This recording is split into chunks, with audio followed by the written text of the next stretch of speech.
યાર. હવે કેવું છે લવ યુ? અરે શોપિંગ કરવી છે મારે. પાછું હું લેવું તારે? સાડી લેવી છે. આટલી બધી તો છે, કબાટ ભરીને સાડીઓ પડી છે. અરે સોસાયટીની બધી બહેનોએ છે ને મારી સાડી એક વાર જોઈ લીધી છે બધી, એટલે હવે મારે નવી લેવી પડશે.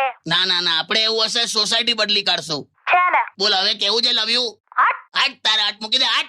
હું યાર કાકા. ના ને પણ જો સાંભળો, હવે છે ને આપણે જે પેલું સિંગનું તેલ ખાઈએ છે ને, સિંગ તેલ. એ હવે મેં બંધ જ કરી નાખ્યું છે. હવે મેં પેલું મંગાવ્યું છે આપણે પરસોનું તેલ. પરસોનું તેલ નહીં, એ સરસોનું તેલ કહેવાય. અરે પરસોનું એટલે કેમ કે આપણે પરમ દિવસે મંગાવ્યું એટલે પરસોનું તેલ કીધું. અલા તું દોસ્ત, એટલે પરમ દિવસે મંગાવે એટલે પરસોનું તેલ એમ? અને એ તેલ તું હવામાં ઉછાળે તો એરટેલ થઈ જાય. શું એરટેલ કાકા? તારે આ જો પરસોનું તેલ. એટલે ટૂંકમાં થઈ જશે બધું. ઓકે, સિરિયસ જ નથી ના. જો તારું આ આખી વાતમાં સિંહ સાથે સેલ્ફી તો રહી જ ગઈ ને. બે તું મારી સેલ્ફ નું વિચાર. ખૂની બાઈ છે તું, ખૂની બાઈ. જો બોલવાનું ભાન રાખો. ચાલ ચાલ, હવે ઉભા ઉભા લેંગો પીડા થઈ ગયેલા મારે તઈ. બોલો, આ માણસને લેંગાણી પડી છે. અલા પણ માણસ હશે તો લેંગો હશે ને યાર. કઈ લેંગા પરનું કોઈ સોંગ છે? એવું હોય? એટલે જે હોય તે મૂકી દે. મને તો આ ઘટના યાદ આવે છે ને ધ્રુજારી છૂટી જાય છે. લબાકા લીધા ને. તું મૂકને સોંગ મૂકને. હસીશ ના, શું કરે ખબર છે? છોકરાના હાથમાં બેલ્ટ પહેરાઈ, એ પાછી એની બેનપણી હાથે એક્ટિવા પર બેન પાણીપુરી ખાવા જાય. બોલ. અરે એ તો એમાં છે ને શું થયું તું.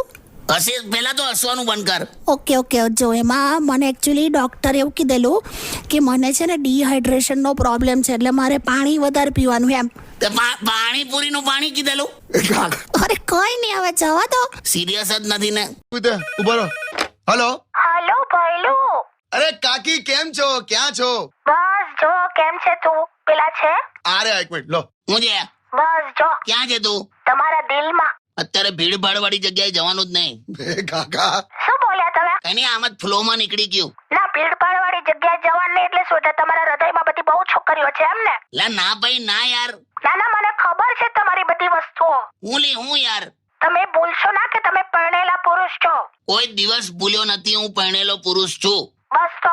અરે પરણેલા પુરુષના દિલમાં અને દિમાગમાં પત્ની એટલા હદ સુધી છવાયેલી હોય છે કે પરણેલા પુરુષને ડબલ બેડના ખાટલામાં એકલો હુવાડી દો ને તોય ખૂણામાં હૂતો હોય. બહુ હોશિયારી ના મારો ને. એટલે બધે તું જ છે મારા માટે. હા કે હેલો. નવો મોબાઈલ. અરે આમણે તોડી નાખ્યો પરમ દિવસે. તે તોડી નહીં, આવે ખાલી કોણી વાગી હતી. હવે પણ તૂટી ગયો ને. શું યાર કાકા? સારું જ થયું, પણ કેટલું મોબાઈલ વાપરે છે આ ખબર તને?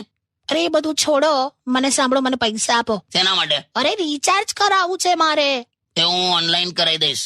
હોતું હશે હવે. કમ ઓનલાઈન રિચાર્જ કોઈ દિવસ કરાવાય જ ના. કેમ એમ? તમને ખબર નથી? ઓનલાઈન બધી વસ્તુ એકદમ ડુપ્લિકેટ મળે છે, બેકાર આવે. તે રિચાર્જ માં ના હોય એવું.